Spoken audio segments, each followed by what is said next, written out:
Magandang buhay mga ka-iPro, this is Mean at welcome sa ating tanungan session with Sir Joma. Sir Joma, may question po tayo dito. What is the importance of BMGO? The vision, mission, goals, and objectives sa isang organization? Well, actually, hindi lang naman sa isang organization eh. Sa buhay ng tao, lahat tayo, dapat meron tayong VGMO, no? Tama ba? VMGO. So kung ano man yan, parang vision, mission, di ba? Objectives, goals and objectives. Kasi syempre parang yan yung parang magiging guiding light na meron tayo, no? So kumbaga parang yung North Star na tinatawag nga nila, parang magiging guide natin para sa direction na kung saan tayo patungo. As someone na walang vision, walang mission para sa sarili niyang buhay, syempre hindi mo alam kung saan ka pupunta, no? Kumbaga, sabi nga nila, walang direksyon ang buhay. So even in an organization, this is very important. Pero actually, hindi lang naman yung meron eh. Kung paano siyang maitatranslate din doon sa ginagawa ng iba. Minsan kasi, syempre, even doon sa mga organizations naman natin di ba?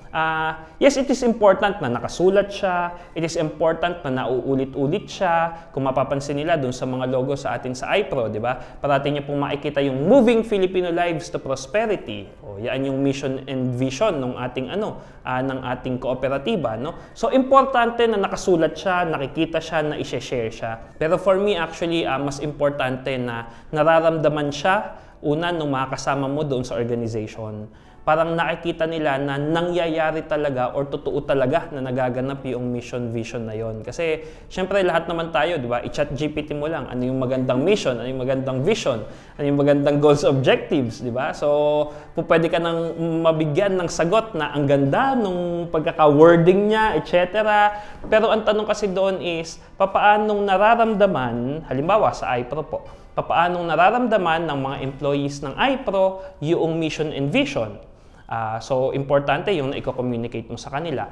Ikalawa, yung mga members natin, nararamdaman ba nila na moving Filipino lives to prosperity talaga yung ginagawa natin? Or baka katulad lang tayo nung iba dyan, no? Halimbawa po, ito magandang halimbawa ito eh. Dito po sa iPro, sinimulan natin yung sa business loans, di ba? Yung credit facility po ng cooperative, no? Yung credit ng side ng cooperative, sinimulan natin siya. So, parang it is important na, okay, sinimulan natin siya, pero ang tanong, ano yung difference natin doon sa iba? Yun po yung tanong, di ba? O paano mo malalaman kung saan yung difference? Di doon sa Moving Filipino Lives to Prosperity. O halimbawa, kung magpapaloan ka sa isang someone na walang kakayahan para makapagbayad ng utang dahil gusto mo lang magpautang, gusto mo lang kumita, is that Moving Filipino Lives to Prosperity? O baka, lang, pinera-pera mo lang, mas pinahirapan mo pa yung isang tao, di ba? Ka-iPro, kung ikaw ay may katanungan na maaaring makatulong sa paglago ng iyong negosyo o kabuhayan, i-comment mo lang yan sa ating comment section upang mabigyan natin kasagutan sa ating mga susunod na episode. So yun yung isang example. Sabihin ko na lang, yun yung isang example natin, no? Na kaya nga po sa halimbawa sa credit natin, di ba? Meron kang mga videos na binibigay sa kanila, meron yung mga videos po na ganito para continuous yung learning din ng mga ka-iPro natin na nanonood, hopefully nanonood sila dun sa mga efforts na ginagawa natin na ito, no? And na-educate natin sila. So, yun lang yung difference. Kasi kung hindi natin gagawin yung mga bagay na ginagawa natin, hindi na siya Moving Filipino Lives to Prosperity. It's more on income na lang. Okay? So, yung katulad ng sinabi ko, halimbawa, ikaw, as part ka dito sa iPro, nararamdaman mo ba yung mission, yung vision, yung goals, objectives ng iPro? O halimbawa, mission, vision na lang. Huwag na tayo dun sa goals and objectives. Ikaw ba as employee, nararamdaman mo? And paano? Welcome po sa tanungan session with Ma'am Mean. So, ayan, sige, ikaw. Nararamdaman mo ba siya? Yes, sir. Depende din kasi yun sa leadership ng isang company. Kung pinaparamdam nila sa'yo na part ka ba ng community na yon or ng company na yon. Dahil doon pa lang kasi mamahalin mo na yung trabaho mo pag nararamdaman mo na part ka ng company na yun. So, sa iPro, nararamdaman ko po yun. Wala mo nang iyakan session, tanungan session muna tayo. So ganun may pero kailangan kasi natin tatandaan, lalo po dun sa sinabi ni Mean na leadership, When it comes to leadership, it is very important, pero kailangan din natin tandaan na we have to really care, lalo sa mga nag-i-start ng negosyo. Ikaw, mag-i-start ka ng negosyo. We really have to care doon sa business natin. We can't expect other people na talagang iwa 100% nila yung buhay nila doon sa negosyo na meron ka. No? Except cooperative siguro dahil negosyo natin lahat ito, di ba? Pero katulad ng sinasabi po natin sa mga training dito, no? Most likely, ikaw magne-negosyo ka. Magkakaroon ka ng mission, vision, objective, goals doon sa iyong business. Yes, kailangan mo siyang ma-communicate ng maayos doon sa mga employees mo. Pero don't expect na in a little span of time, na yung 100% ng goal, vision, mission, etc. na meron ka is makukuha nila yon.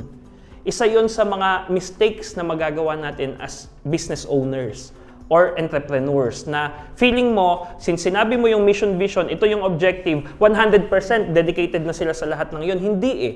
Dahil may communication barrier din doon eh.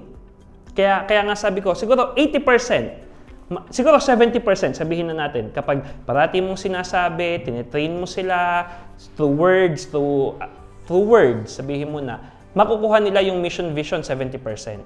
Kaya ang sabi ko po kanina, importante na maramdaman nila. Kasi yung pagramdam nila na yon na totoo pala, from 80, baka pwedeng maging, from 70, pwedeng maging 80 or 90. And then, kailangan mong hintayin, katulad ni Sir Eric, 5 years na kaming magkasama, di ba? So, yung time na yon baka sakali na 99% na kay Sir Eric. So, ayan. Yun siya for me. Kung gusto nyo po mag-join sa ating mga savings and deposit program or gusto nyo po mag-loan upang magkaroon ng additional funds sa inyong small na business, mayroon po tayong pre-membership orientation sa ating cooperative. Mag-register lang po tayo sa link na nasa description ng ating video. So, tama nga po, hindi lang basta alam natin ang BMGO ng isang organization or ng company. Dapat ini-embrace natin ng every member ng organization yung vision, mission, and goals and objectives. So, regardless po ito sa ranks and titles, so yun, dapat alam natin lahat po iyon. So, maraming salamat po.